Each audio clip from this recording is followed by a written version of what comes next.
I left in 1939. You left in 39. After that? After. Okay. And Kristallnacht was actually in 38 because I left in 39 in May. Okay. And we lived in this small town where everybody knew each other. Sure. And that was always that Talheim. morning, my mother was at the living room window, and So this is recording now. Can you ask them to? Okay, fine. and we had one policeman in town, and my mother was at the bedroom window, and he called and said, "Rose, pack a small suitcase for your husband. We have to come." Please, ask them to be quiet. You have to ask. I will. Pause that. Hardly a nice guy. He went to school with my mother, the policeman. Mm-hmm. And my mother said, "Why should I pack a suitcase?" He said, "Because we have to come and arrest your husband." And he and a few from the SA, you know, the party, came and arrested almost all the Jewish men in our town and took them to Heilbronn, which was the city nearest to us. I'm going to ask this out of ignorance, and that's all that it is. But on what grounds were they being arrested?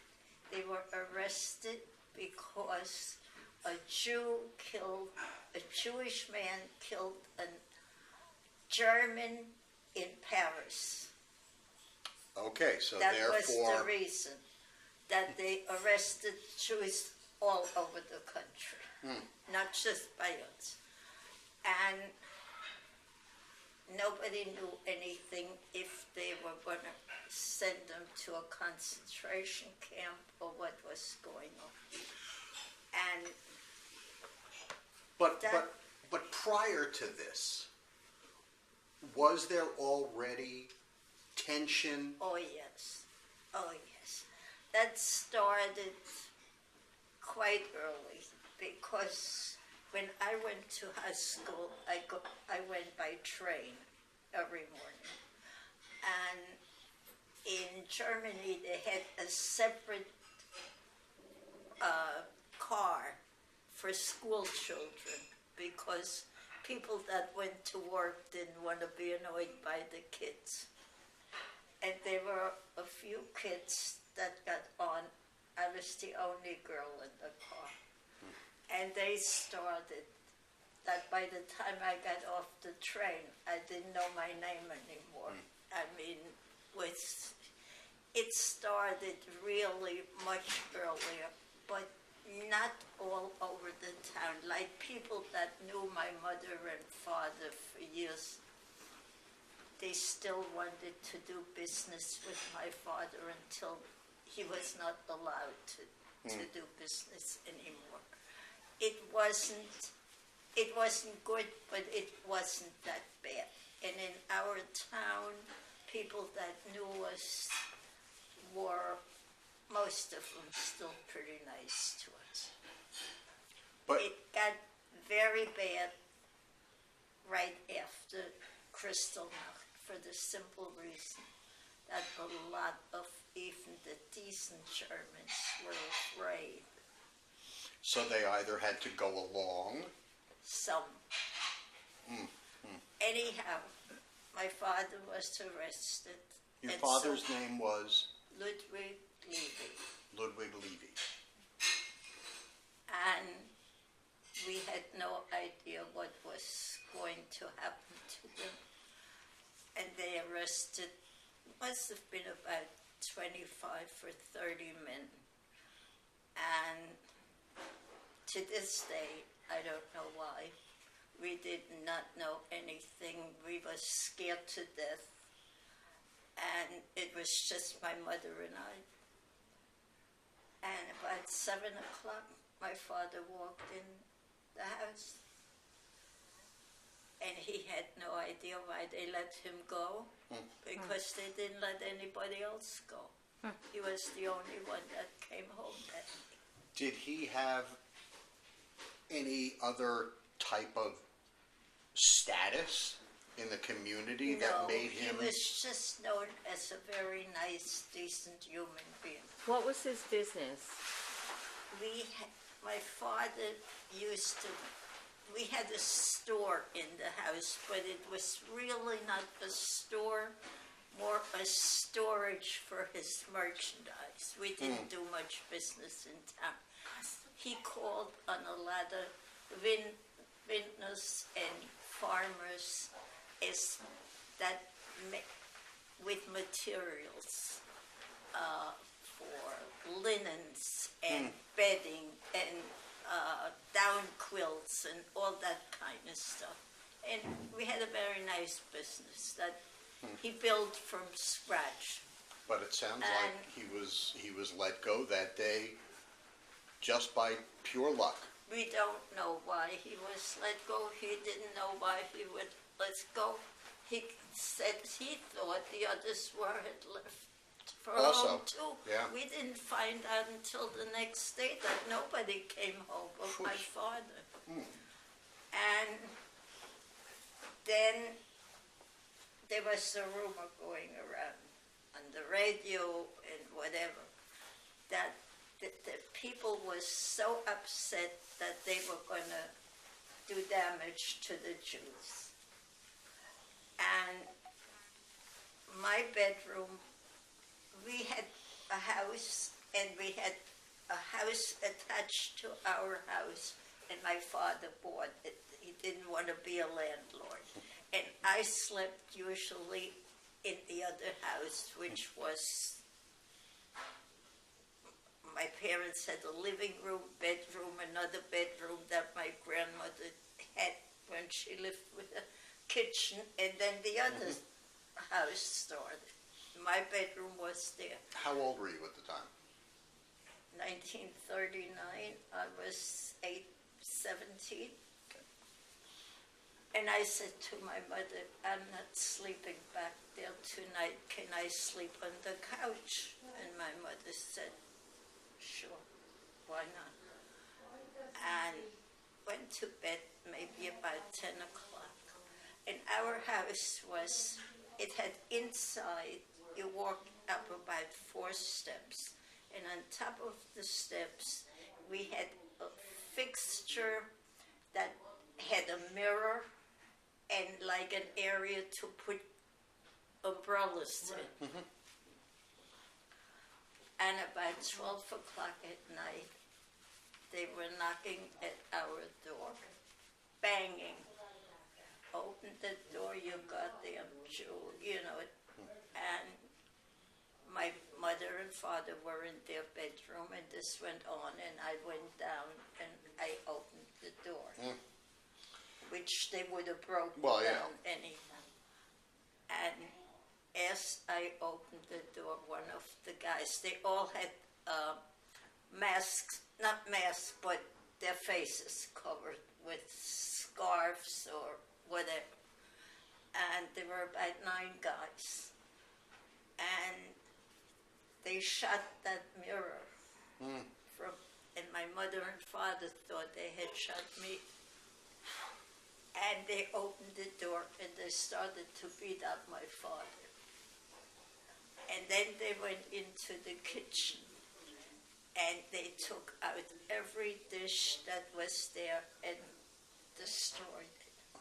Then they went into the bedroom and cut up all the bedding and crystal all over the place. And then they said, and they smacked my father. And they said if he was still in the house next week, they would come and kill us. They gave a whole week, though. That's what the funny part was. The picture that I showed you of the school, that teacher was one of the guys. Really? And you had said he was an okay guy. He practically lived because the school, we were here, the school was over there, there were steps going up. Whatever he needed, let me go home and get it from your mother, you know, that kind. My mother and I both recognized him by his voice. And I went to high school in Heilbronn, and I passed every morning on my way to school a stand, a cab stand, but they were more like limousines, you know. And there was one cab driver that always used to say to me in the morning when he was there, "Good morning, Little Red Riding Hood." And one day he stopped me and he said to me, "You don't know my name, I don't know your name, but I know you're Jewish." And he said, "Here is my card. Give it to your mother or father and tell them if they ever need me, day or night, to call me." And I gave the card to my mother. My mother said to me, "Yeah, almost that he would, you know." And we did call him that night, and he came, and he drove to Stuttgart to my uncle and aunt, where they were expecting the same thing to happen there. Okay, that I was going to had. ask, was the climate any better in Stuttgart? And they had told us that night if we would still be in the house next week, they'd come and kill us. We didn't know what to do. Once we got to, we couldn't stay there forever. We stayed there about 5 days, and we went home. And the house was a shambles. I mean, you can't imagine what it looked like. I just took lamps and threw them on the floor. It cut up carpets and unreal. And some of our neighbors were very, very sympathetic. In fact, while that was going on that night, one person from right across the street from us yelled out to them, "Why don't you leave those people alone?" And they told him he should close his window, or they would do the same thing to him. So this was not specifically a Jewish or non-Jewish area in which you lived. It was We a were pretty... about 35, 40 Jewish families. out of... And the town was about 8, 9, maybe a little more. I don't remember. But not a big town. And it was mostly farmers and vineyards.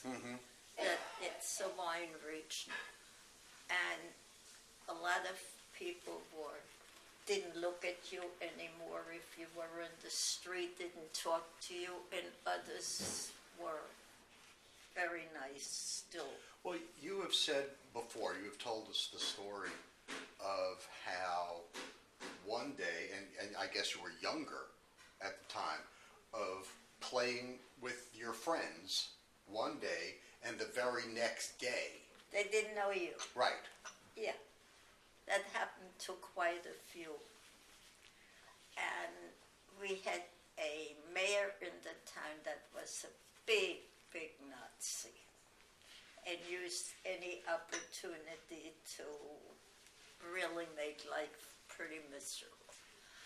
And I went back to school, and they started high school in Germany at that time. I don't know what it is now. I forgot to ask Dieter. You paid almost like college, you know. Not as expensive, but it was not free. They took our money. They did not correct our papers. They didn't call on any Jewish kid. And so I left school at age 17 because there was no sense staying there. And my parents were trying desperately to get out of Germany. But my cousin, who sent my papers, he just opened an office as a doctor and didn't have that kind of money because you had to be able to support a family here for That's no right. matter how long. These were And, your exit papers. and I went to Stuttgart to go to the American Council to see how my papers were coming along. My uncle in Stuttgart went with me. And they said that things had changed and that they go by numbers and that they were only allowing, say, 5,000-6,000 people from that whole area to immigrate.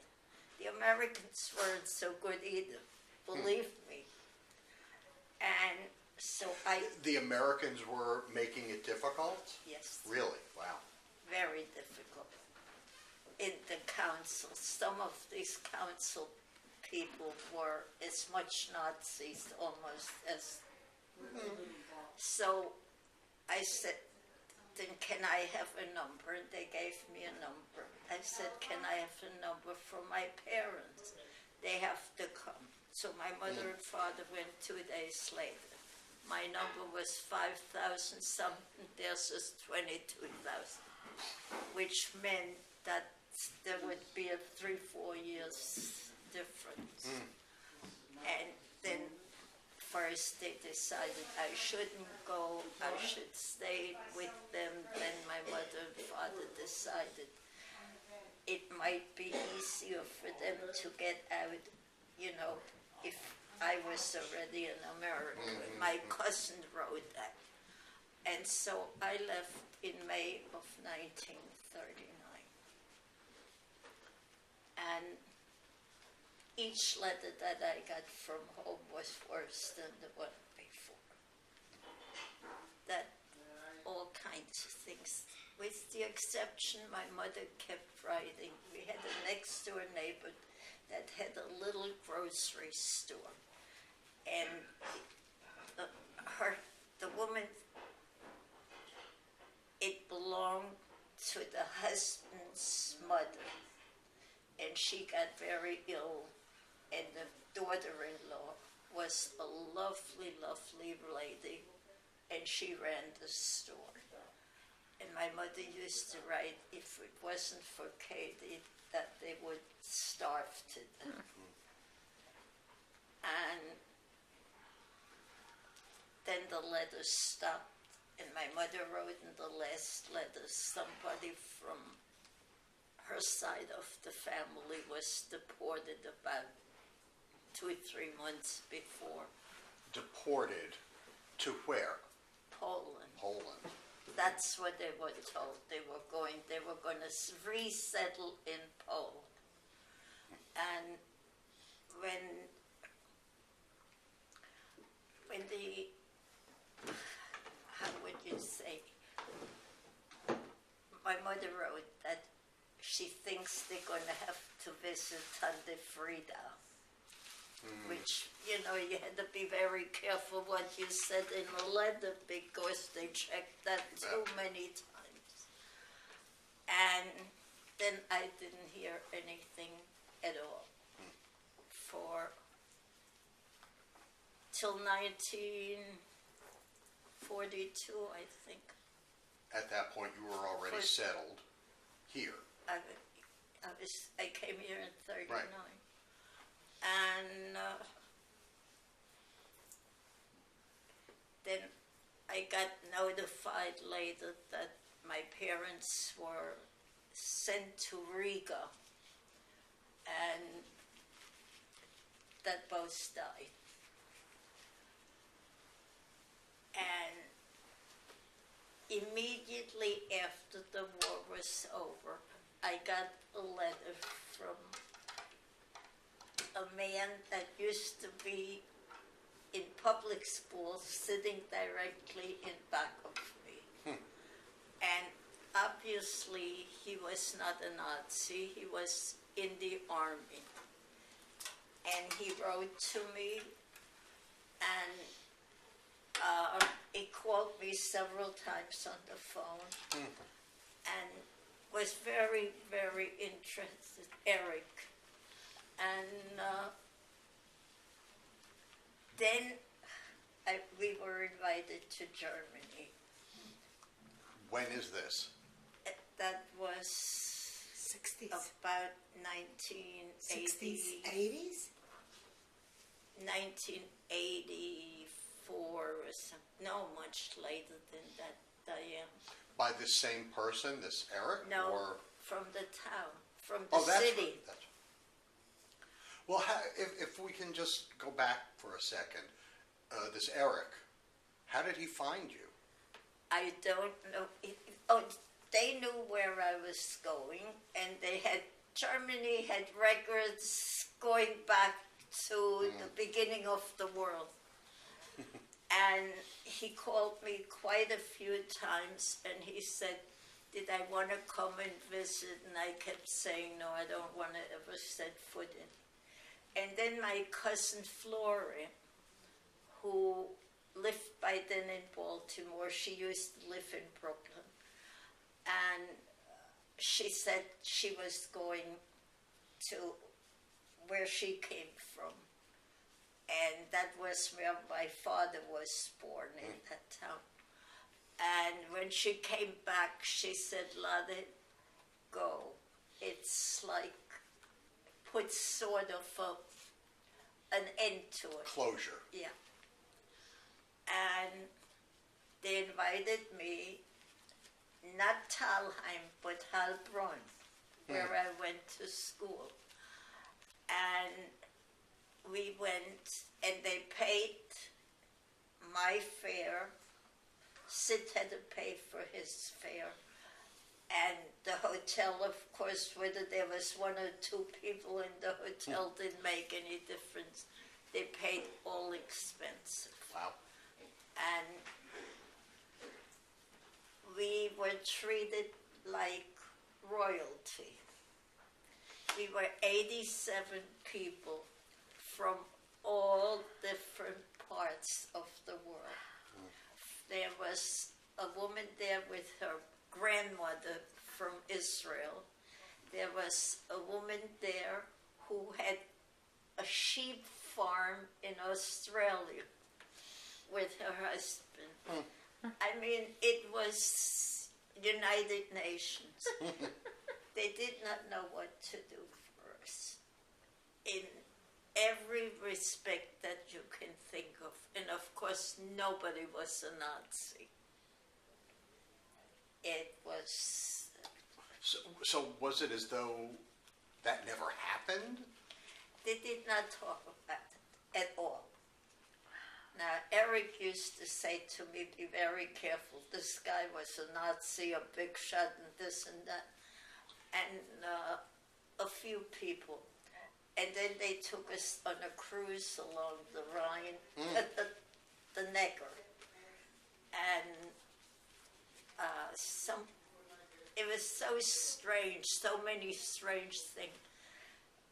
We were on that trip, and when we came back to the hotel, one of the waiters said, "Are you Mrs. Bloom?" I said, "Yes." He says, "Mrs. So-and-so was looking for you, and she said she would be back in the early afternoon. Make sure that you meet her." And I figured she must be God knows. And I said, "We'll probably be back about so-and-so." This woman had written me a note and gave it to the waiter. She can't wait to see me because she remembers me with my black pigtails. Black? Black And- pigtails? And I said to Sid, she must be crazy. And she had left 2 bottles of wine for us in the room. Well, I think you have to meet her then. And we did. And I said to her, You got me mixed up with somebody else. I said, I never had dark hair. I've had red hair like I still do. She said, I could have sworn, I don't know then who I got you mixed up with. Did you have to give the wine back? And the woman was apparently millionaires. They had wood, I don't know what you call it, like mills. She had an apartment in Florida. She had a house in the French Riviera someplace.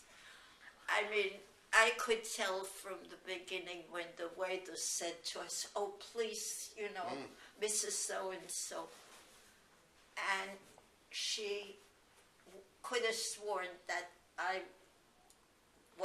she said it doesn't make any difference, but I wanted to meet you anyway. So, whatever. Every place we went, they did not know what to do. The Bürgermeister, which is the mayor, came and picked us up and took us to Talheim, which is 6 kilometers from Harbor, and to a very nice place for lunch. And all Now, that of was a your first- sudden, girls that were older than I one girl invited us to her house. She had like a villa. Eric's daughter, had a swimming pool in Talheim. A swimming pool was like unheard. And Eric drove us all over there. We went to Heidelberg, and Sid said to me, he's meshuggah the way he drives. It was on the Autobahn. There was no speed limit. The Autobahns are complete. You just have at it. And then the funny part was Eric kept saying to me, the woman that was so good to my parents, her name was Katie. And she had been, while we were in Germany, her daughter had married an American soldier. And they were in Georgia, I think. And Eric kept saying to me, Lotte, she has silverware that belongs to you. I said, I was with my mother when we gave up all our silver. We had to give everything up, jewelry, anything. And we came back to the States, and Eric kept calling me and calling me. Did I get in touch with the daughter? He gave me the address. Finally, I got in touch with the daughter, and I called her. And she said, Mrs. Bloom, I'm so happy to hear from you. I mailed you the package with the silverware, and it came back to me. I must have had the wrong address. And a week later, I get 5 spoons, 5 knives, and 5 forks with my initials on. Which you still have.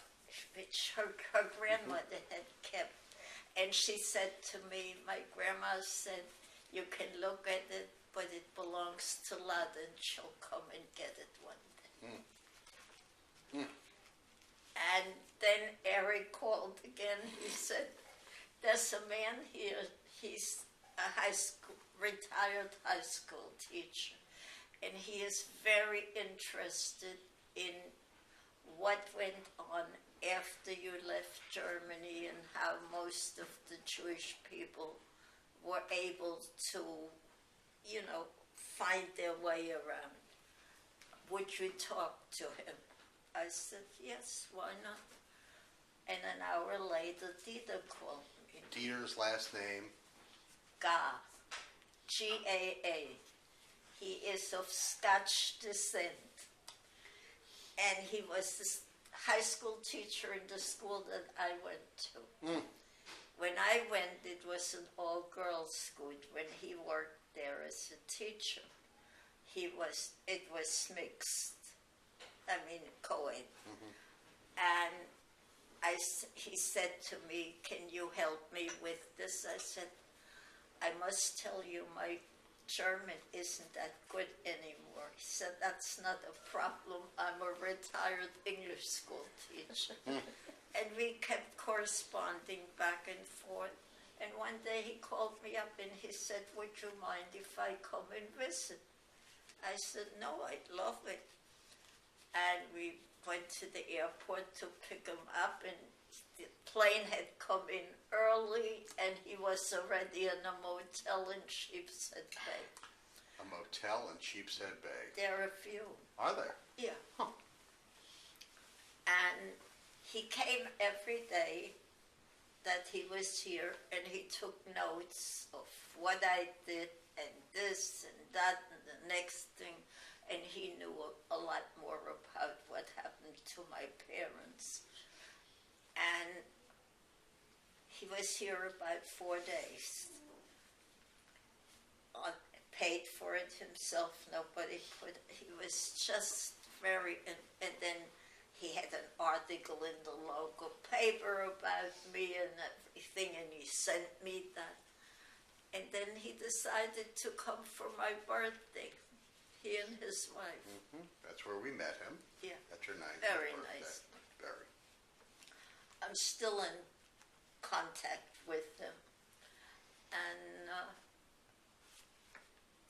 And here I am. Yes, you are. My first job was taking care of a little boy in Rockville Center, like a nanny. I needed a nanny, believe me. I was so innocent and awkward. How was your grasp of English? I had English lessons, private lessons, because the school I went to, they had 3 years of English and 3 years of French. My luck was the first 3 years we had French. Yeah, saw that. So I had private lessons in English, and my cousins, they were all married to Americans. And my cousin said right away to me, "Lotte, try as much to speak English as you can." That was here in the United States. Yeah. And, I went to my cousin, they lived in Newark at the time. and that was the first place you went to when you came? Newark. My cousin was married, two cousins, to doctors. And I stayed with my cousin Hetty, who they had no children, and he had just come back from the war. He was stationed in Hawaii as a doctor, and he said, "Don't anyone say it's beautiful there." It is, he said, but 10 months of sunshine is a lot. Yeah, it sounds awful. They were very nice. And then I was looking for a job. And I don't remember anymore how. I think it was in a Jewish newspaper that my cousin Hetty, the one that I was staying with, got. And they were looking for a young person to take care of. I think he was 4.5 or 5 years old. And we went to New York to the man's office. I never met his wife. I only met him. And my cousin, he saw that I could understand English, but not that great yet. And he said he had to talk it over with his wife, and about 2 days later they called me. And of all my experience, that was the scariest thing that I went through. it never dawned on me until I got on the train. Where is that man taking me? I didn't know. And I was petrified. And they were very nice people. She came from Brooklyn, from very religious people. He came from Baltimore. Went to synagogue for his wife's sake every Saturday and every Friday night, and then went horseback riding. Okay. They manufactured men's as well as some women's clothing in Baltimore. And his brother was married to a refugee girl from not far from where I came from in Baltimore. Wow. And the boy that I took care of was adopted. They had no children. And I didn't know he was adopted. And one evening, so funny, I gave him a bath. And he said to me, Lotte, do you know I wasn't born? So I said to him, what do you mean you weren't born? I mean I didn't come from my mommy's stomach. And I was hysterical, laughing. And Mrs. Hershey came by. She said, what's going on here? And I told her, she said, Lotte, I thought we told you that Arthur is adopted. I said, no, he just told me he wasn't born. And then I left there because my mother was still living at that time in Germany and wanted me to move to Philadelphia to her cousin. She would feel more at ease if I would be with family. What year was this? What year? Not just before they were deported, 1941, I think. 41 or 42. I think I have it in that book. But anyhow, they were very much not nice to me. And In Philadelphia. I was very sorry that I left that job. But you know, somebody looked out for me anyway. I got a job with German Jews that were, Hitler overlooked them. They should not have deserved to live. Terrible, terrible people. They had a very nice business, selling dresses, coats, suits, and I got a job there as a sales girl. And they wanted me to tell it was in a German neighborhood. That I was, because I had an accent and my English was not as good as my German, and I should tell them that I lived in Germany and my grandmother raised me. Don't tell them you're Jewish. I said, I won't do that. I said, I lost my parents because we're Jewish and I'm not going to do that.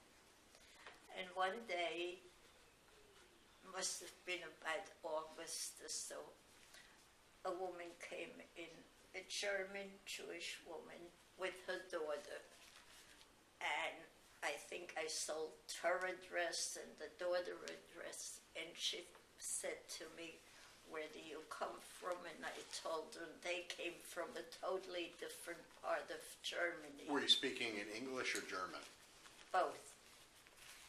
And she said to me, what are you doing for the holidays? I said, I don't know yet. She says, yes, you know, you're coming to my house. And she invited me, and her daughter became my closest friend. She was married. She was a year older than I. And her parents and she and her husband, and they had a little girl by then, lived there. And her little girl is now my best friend. Who was that? Susan, she was at my party. And she married an extremely wealthy man. She sent me a few months ago $5,000.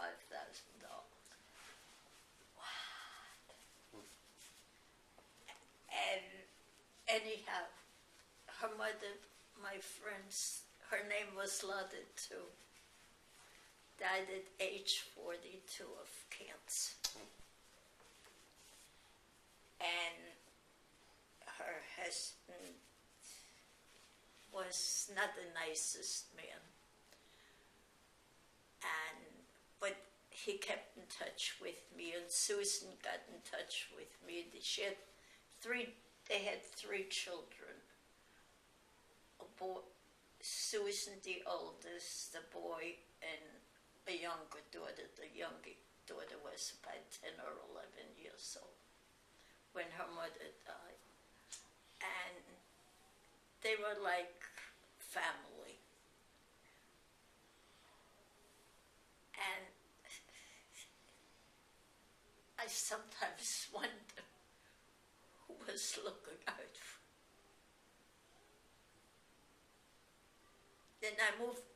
Then my friend Susan's parents moved to Pittsburgh, and I moved with them. I never knew how you got to That's Pittsburgh. when I met Sid.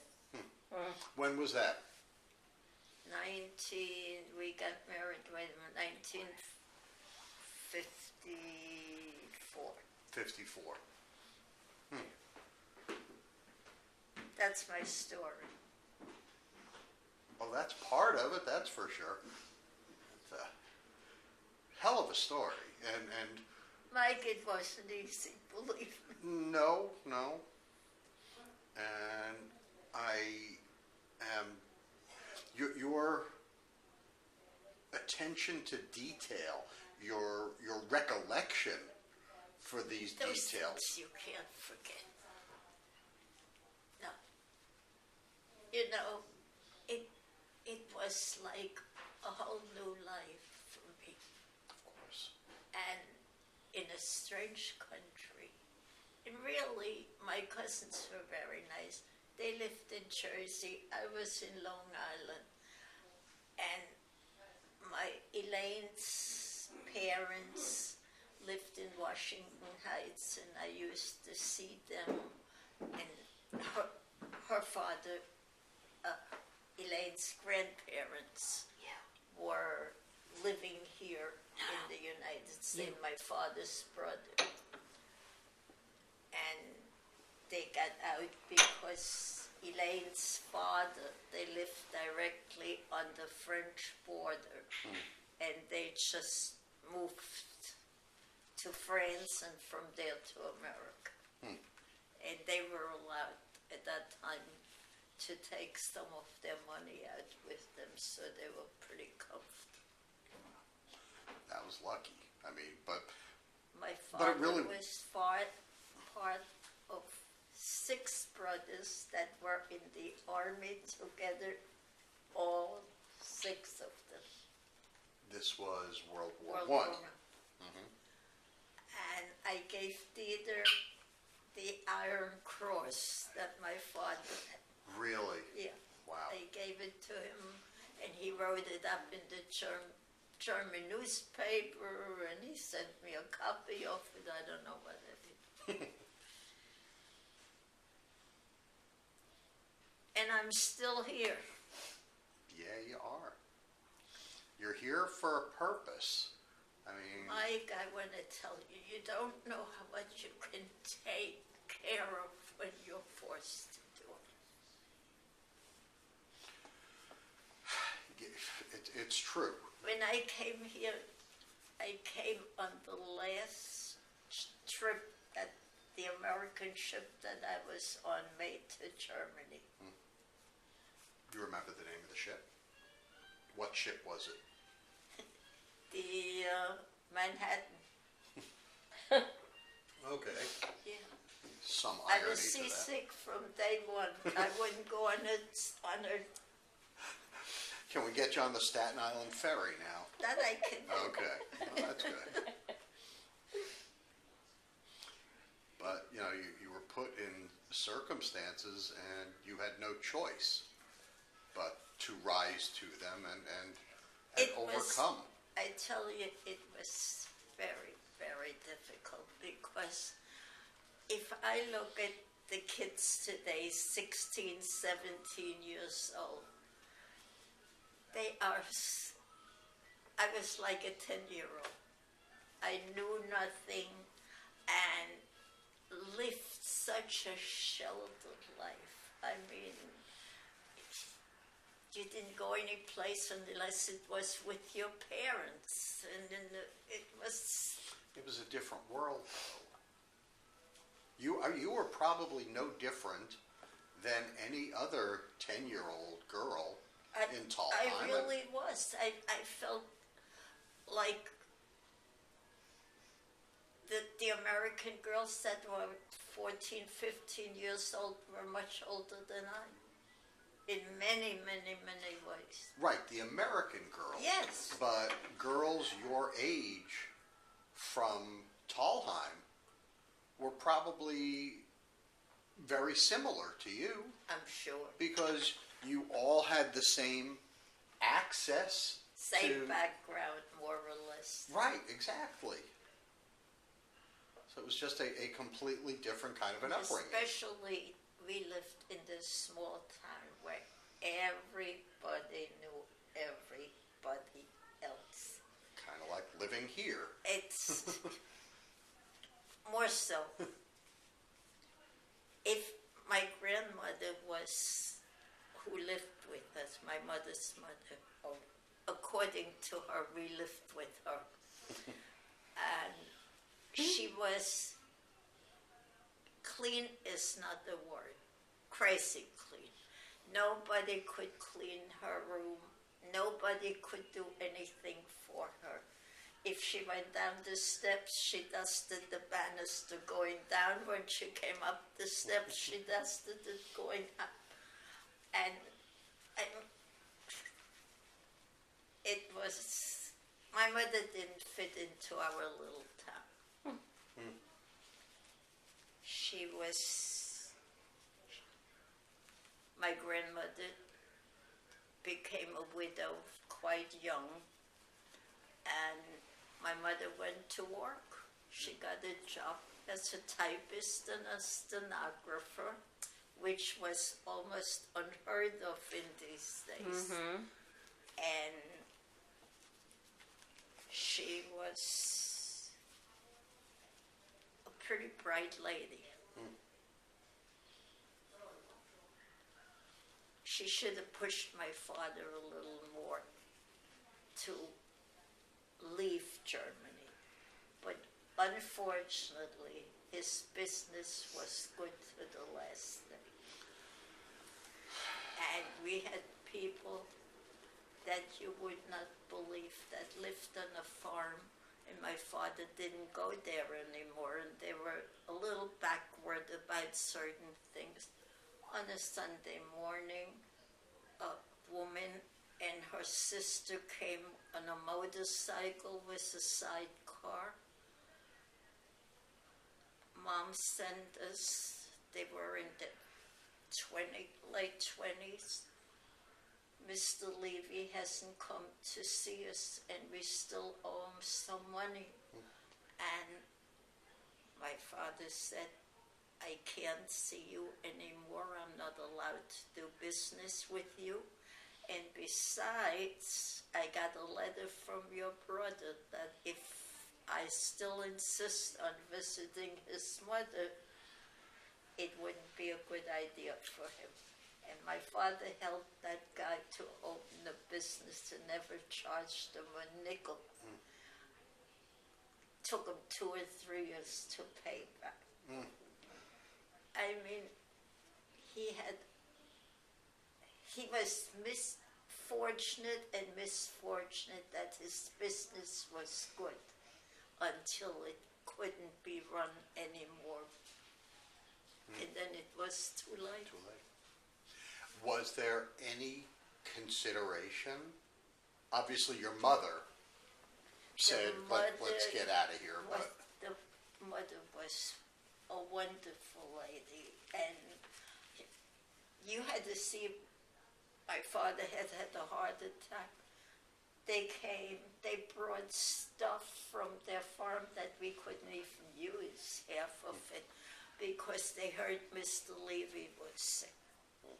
He had a very good reputation. He was a very honest, honorable man. stop picking.